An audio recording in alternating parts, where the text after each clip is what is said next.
Hello friends, praise the lord. దేవుని ఉన్నతమైన నామానికి మహిమ కలుగును గాక. అందరూ క్షేమంగా ఉన్నారా? ఈ సమయంలో దేవుడు మన కోసము ఇచ్చిన వాగ్దానాన్ని మనం చదువుకుందాం. ఈ హోప్ ఫర్ టుడే వాక్య వాగ్దానంలోనికి మిమ్మల్ని అందరినీ కూడా నేను ఆహ్వానిస్తూ ఉన్నాను. యెషయా గ్రంథము 26వ అధ్యాయము 3వ వచనాన్ని మనము చదువుకుందాం. యెషయా గ్రంథము 26వ అధ్యాయము 3వ వచనము. ఎవని మనస్సు నీ మీద ఆనుకొనునో వానిని నీవు పూర్ణ శాంతి గలవానిగా కాపాడుదువు. మరొకసారి చదువుతున్నాను ఈ వాగ్దానాన్ని. ఎవని మనస్సు నీ మీద ఆనుకొనునో వానిని నీవు పూర్ణ శాంతి గలవానిగా కాపాడుదు.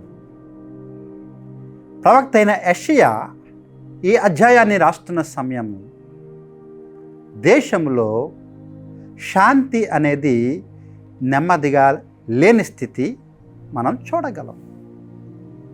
యోధరాజు అయిన ఉజియా చనిపోయాడు. ఆ సమయంలో దేశంలో మంచి స్థితి లేని విషయాన్ని మనము గమనించగలం. కానీ దేవుడు వారికి ఇస్తున్న వాగ్దానం ఏమిటంటే, ఎవరైతే దేవుని మీద ఆనుకొని ఆయనను ఆశ్రయిస్తారో వారు నెమ్మది పొందుకుంటారు. కలవరము అనే స్థితిలో నుండి, ఆందోళన అనే స్థితిలో నుండి ఒక సంపూర్ణమైన శాంతి, సమాధానము దేవుడు మాత్రమే ఇవ్వగలడు. ఎప్పుడైతే మనము ఆయనను ఆశ్రయించి ఆయనను ఆధారంగా చేసుకొని ఆయనను ఆనుకుంటాము. చాలా సందర్భాలలో నెమ్మది పొందుకోవడం కోసం జనులు మనుషులను ఆధారం చేసుకుంటారు. మనుషుల మీద ఆ నమ్మకాన్ని పెట్టుకొని వారిని ఆధారంగా చేసుకున్నప్పుడు వారికి నెమ్మది దొరకదు. మరికొంతమంది ధనాన్ని, లేదా వారి జ్ఞానాన్ని, లేదా వారికున్న బలగాన్ని, వీటన్నిటినీ కూడా వారు ఆశ్రయిస్తూ ఉంటారు. ఇవేవి కూడా మనకు నెమ్మదిని, సమాధానాన్ని, శాంతిని ఇవ్వవు. ఈ వాక్యపు వాగ్దానములో 2 ఆశీర్వాదాలు మనకి కనిపిస్తున్నాయి.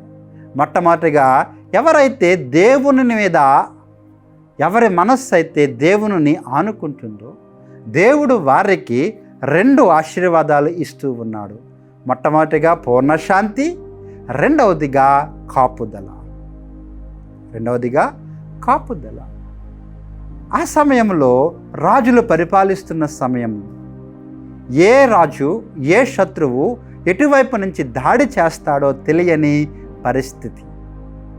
అటువంటి సమయంలో దేవుడు ఈ రెండింటినీ కూడా, మొట్టమొదటిగా శాంతి, అది లోపల నుండి వచ్చేదిగా ఉంది. కాపుదల, అది బయట అవసరమయ్యేదిగా ఉంది. మన జీవితాల్లో కూడా కలవరము లేని, ఆందోళన లేని, నెమ్మది కల స్థితి ఏదైతే ఉందో అటువంటి పూర్ణ శాంతి దేవుడు మాత్రమే అనుగ్రహించగలడు. అదేవిధంగా మనము ఏ విధమైన చిక్కులలోనూ, ఇబ్బందులలోనూ, శ్రమలలోనూ పడకుండా కాపాడేది, కాపుదల, భద్రతనిచ్చేది కూడా దేవుడే. కాబట్టి మీరు ఏ అనుభవంలో ఉన్నారో, ఏ స్థితిలో ఉన్నారో నాకు తెలియదు, కానీ దేవునికి తెలుసు. దేవుడు మీతోనే మాట్లాడుతూ ఉన్నాడు.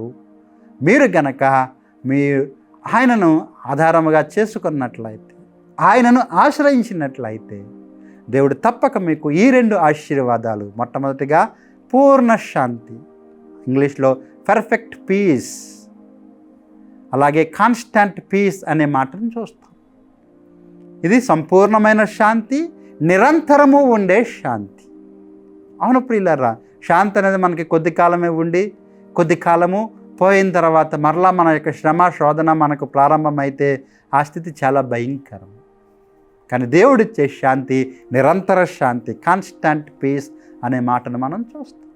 అంత మాత్రమే కాదు, ఆయన కాపుదల కూడా మనతో నిత్యము ఉండి మనలను అన్ని వేళలా ఆయన రెక్కల చాటున భద్రపరిచేదిగా ఉంది.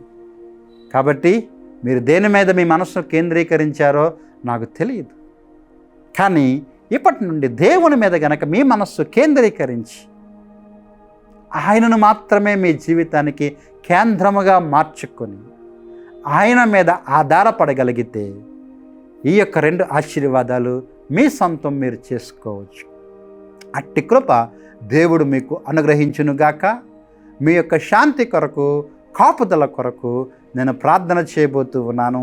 నాతో పాటు ఏకీభవించండి. ప్రార్థన చేద్దామా?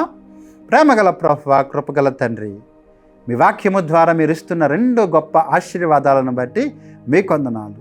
అవును ప్రభువా, మా జీవితాలలో నాయన మిమ్మల్ని కాకుండా ఏ విషయాల మీద మేము కేంద్రీకరించి మా మనసును నెమ్మది లేని, సమాధానం స్థితిలోనే ఉన్నాము ప్రభు.